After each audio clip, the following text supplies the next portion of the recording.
능력의 주 승리의 함성을 외칠 때 능히 이기리라. 여호수아 본바다 앞으로 가세. 우리가 할 처소는 주님 품일세.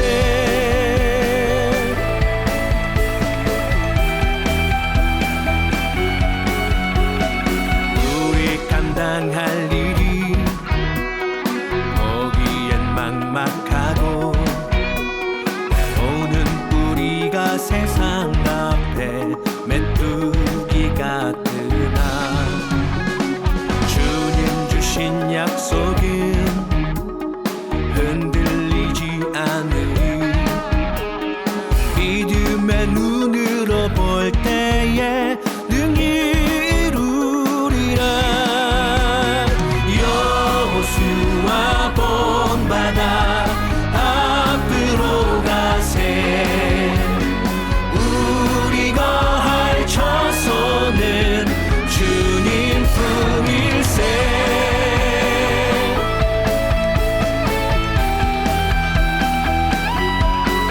앞으로 가세. 앞으로 가세.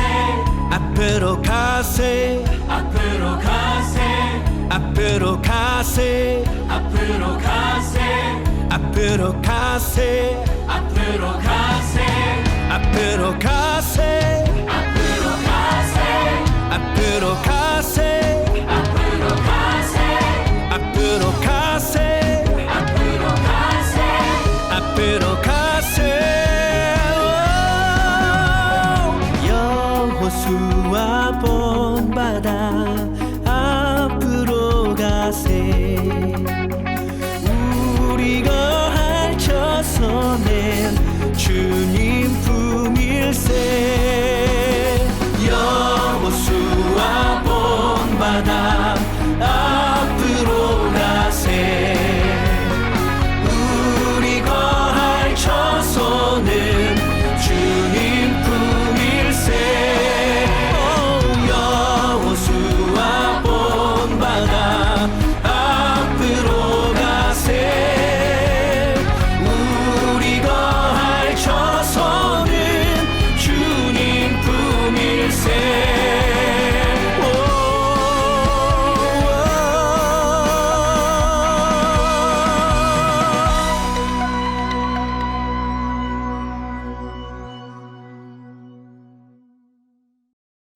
프랑스의 식민 통치로부터 벗어나려는 알제리의 독립전쟁이 한창일 때 프랑스에 살고 있는 알제리인들이 모금한 독립지원금을 전달한 사람은 당시 프랑스의 대표적인 지성인 사르트르였습니다.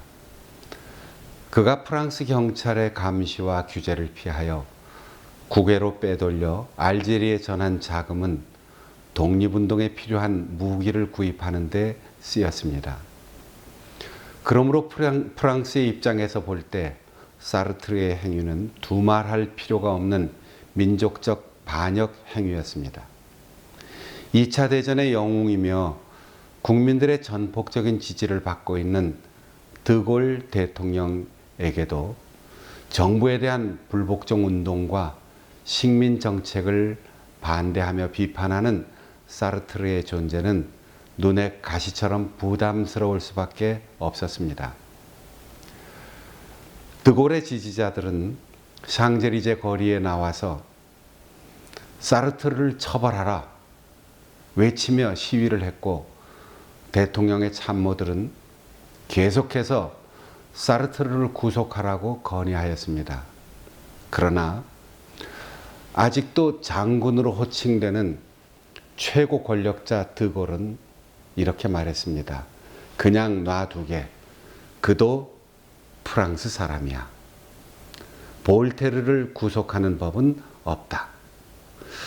드골은 사르트르를 가리켜 자신들의 시대보다 2세기를 먼저 살면서 나는 당신이 하는 말에 동의하지 않는다. 그렇지만 나는 당신이 자신의 의견을 말할 수 있는 권리를 지켜주기 위해서는 목숨이라도 내놓을 수 있다라는 태도로 살다간 관용론의 작가이며 계몽주의 철학자 볼테르와 동격으로 존중해 주었습니다.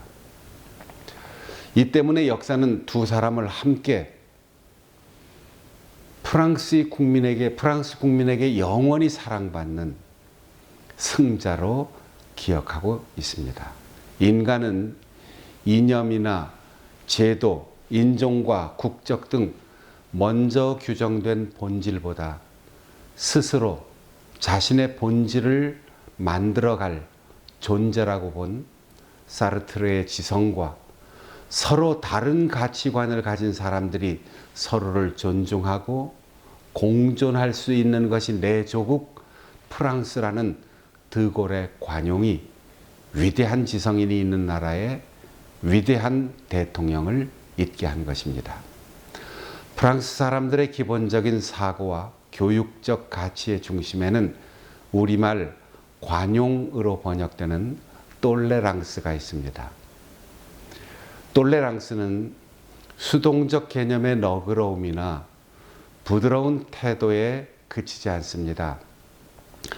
동양적 관용은 약자에 대한 강자의 여유로운 감정에 기초하지만 똘레랑스는 삶의 다양성과 차이를 이해하고 존중할 줄 아는 정신적 태도와 지성적 능력, 즉 이성에 기초하는 적극적 개념이기 때문입니다.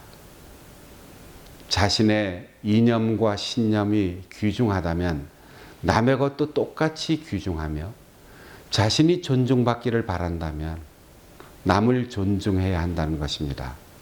그래서 똘레랑스가 중심 가치인 사회는 강요나 강제가 아니라 토론과 설득의 문화가 자리를 잡게 되는 것입니다. 바울 사도는 순수 히브리인의 혈통으로 태어나면서 동시에 로마 시민권자였습니다. 헤브라이즘과 헬레니즘의 정체성을 동시에 지닌 그가 로마와 아시아를 연결하는 국제무역로의 도시에 자신이 세운 유럽의 첫 교회 성도들에게 너희의 관용을 모든 사람에게 알게 하라라고 권고합니다. 그는 디모데에게 교회의 일꾼을 세울 때 오직 관용하며 다투지 아니하는 사람, 그런 사람을 세우라며 임직자의 중요한 덕목을 가르쳤습니다. 예수님의 동생 야고보 장로도 오직 위로부터 난 지혜는 첫째 성결하고 다음 화평하고 관용하고 양순한 것이라고 말했습니다.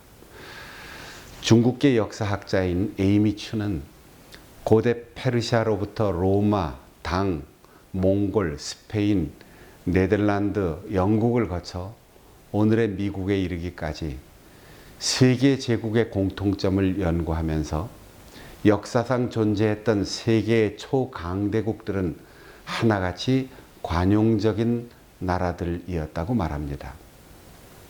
콜린 무디드라는 역사가도 미국의 역사에서